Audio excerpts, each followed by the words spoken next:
Much of the building trade is in their hands. The carpenters and electrical unions. They have judges on their payroll and police in their pockets. The Mafia, known as Cosa Nostra, has a fascinating history. It's often seen as an organization built on honor, loyalty, and respect. But the truth is, things have changed. And, as we're about to find out, it's changed in more ways than one. And if you stick around, you'll discover the weird reason why all new Mafia applicants must bleed onto a photo of a saint, as well as why the New York Mafia will die in the next 20 years. Sounds interesting, right? This is how the New York Mafia actually works.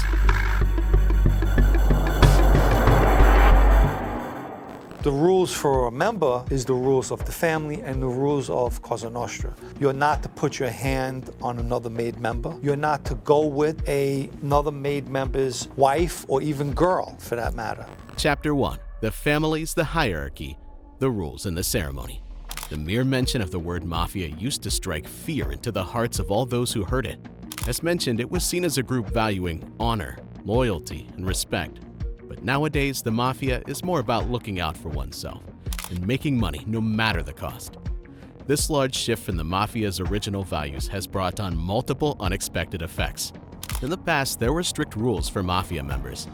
For instance, you couldn't harm another member, date another member's partner, and you had to be fully Italian. Yet, over time, some people didn't follow these rules. This shows us that even in such a tight-knit group, exceptions happened. There were also rules against suing people, getting involved in stocks and bonds, and using bombs in New York, as they didn't want too much attention. However, in Italy and Sicily, using bombs was common. An example that stands out is Frankie DeCiccio. An important Mafia figure was killed by a bomb. This goes to show that sometimes rules are broken, even in the Mafia. Drug dealing was also officially a no-go for all the Mafia families, but behind closed doors, it was a completely different story. Dealing drugs brought in so much cold, hard cash that many turned a blind eye to it. In the old days, under leaders like Carlo Gambino, breaking the rules was a big no-no and could get you killed. But now, rules seem to be broken all the time. This raises a big question. If the Mafia doesn't follow its own rules, what does that mean for its future? But more on that later. The Mafia in New York is made up of 5 main families: Genovese, Gambino, Lucchese, Colombo, and Bonanno. These families are the heart of Cosa Nostra in the US. They didn't just control New York City, but had power across the whole state.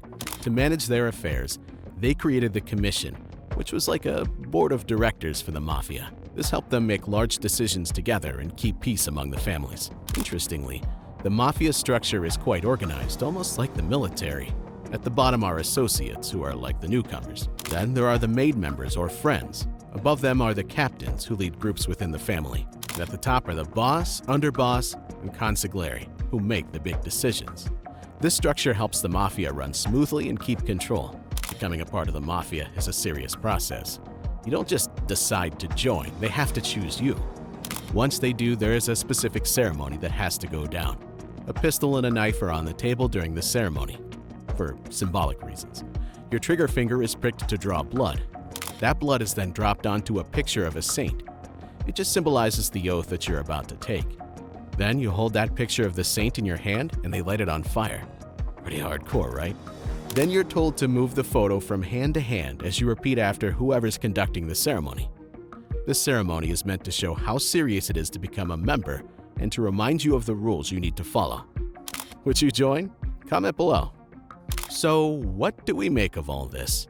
If the Mafia is breaking its own rules, what does that say about its strength?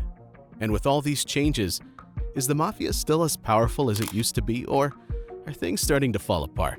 First created the 5 families, there was a lot more corruption with having law enforcement on the payroll than as it is today. I think there's less of that going on, but that doesn't mean that it doesn't go on. Chapter 2, the origin, corruption, responsibilities, and future. In the world of Cosa Nostra, picking the right people to lead is a focus. The bosses choose captains who are good at leading their teams. These captains have a lot on their shoulders. They look after everyone in their group, from the top members to the newest people just starting to hang around. There's a role called the consigliere. Think of them like a trusted advisor. They help sort out any problems inside the family and deal with issues from outside too. When it comes to the boss and the underboss, they're pretty similar. The main difference is the title. The boss runs the whole show, but the underboss is just as important in the family. The boss's job is to keep an eye on everything. They make sure everything runs smoothly from the top leaders to the newest guys. Everyone in the family has to follow the same rules, including the boss. And as it would happen, being the boss can be extremely profitable. A boss of a family or family together could bring in hundreds of millions of dollars per year. But becoming a boss can happen for many reasons, like if the current boss gets arrested, gets sick, or if the family thinks the boss isn't good enough, like what happened with Paul Castellano. A boss can, by the family, be taken out, replaced, or ultimately killed. It's a cold world out there. Back in the day, the five families ruled with an iron fist because they could pay off the police and even have politicians in their pockets. But things have changed drastically. They don't have as much power over the police or politicians as they used to. They used to control the unions in New York City by putting their people in charge. Now, they still have some influence, but it's nothing like before. Cosa Nostra started in New York in the early 1900s. It was a way for Italian and Sicilian immigrants to protect themselves because they were treated like dirt. What started as a fight against being treated unfairly turned into doing illegal things to make money. People were scared of them, and that fear made them powerful, and I bet it felt damn good. But looking ahead, things don't look so good for Cosa Nostra in New York. The way things are going, they might not last another 20 years. They're a shell of their former selves. The government and the FBI have a lot of resources to go after them. They use laws like RICO to take down the bosses, and it's also harder for them to make money from their criminal activities, which means they're losing power. There have been tons of arrests in the past few years, so the FBI knows a lot about what they're up to. They even have people inside the families helping them out. Couldn't pay me to do that, though. It's like playing Russian roulette with a full-loaded gun, being a snitch inside of a mafia family. Anyway, the U.S. law enforcement works closely with police from other countries like Italy and Sicily. They work together on cases to take down the families. So what does all this mean for Cosa Nostra? Can they change their ways and survive, or is this the beginning of the end for them in New York? With all the pressure from the law and the challenges in making money like they used to, it's going to be tough for them to keep going like before. Opinion in 20 years from now, Cosa Nostra is hardly going to exist in New York. I don't believe that they're going to be able to survive. Cosa Nostra now, compared to years ago, has definitely declined. Now on to our conclusion.